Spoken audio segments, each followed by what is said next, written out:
Pura Pucak Bukit Jati di Desa Adat Guliang Kawan Bangli punya daya tarik, terutama bagi penekun spiritual. Selain arsitektur bangunannya yang indah, pura yang berada di atas bukit ini menyimpan sejumlah cerita unik. Seperti apa ceritanya? Pura Pucak Bukit Jati dipercaya sebagai pusatnya Pura Subak di Bangli. Areal pura tersebut termasuk luas, terdiri dari 4 pelebahan, yaitu Pucak Bukit Jati, Putamaning Mandala, Pelinggih Peti Merana, serta Pelinggih Pengubengan yang menjadi satu pelebahan dengan melanting.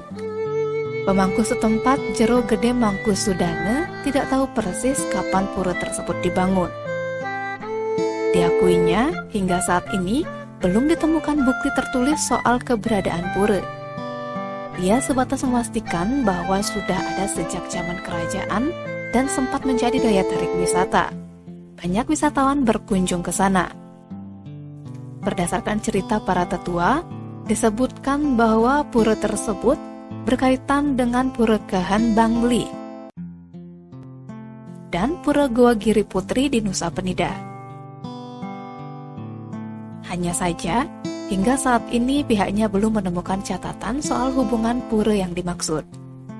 Yang jelas, setiap karya di Pura Gahan, Ide Betara Pura Pucak Bukit Jati selalu lunge atau pergi ke sana.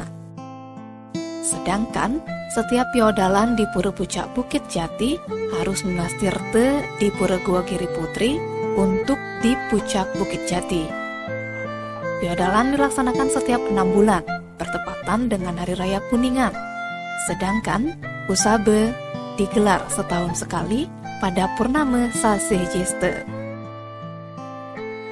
Menurut Jero Mangku asal desa Bunutin Bangli itu, ada sejumlah keunikan di pura tersebut. Salah satunya soal keberadaan sebuah tempat mirip kolam yang disebut dengan Telaga Mas yang berada di Utamaning Mandala.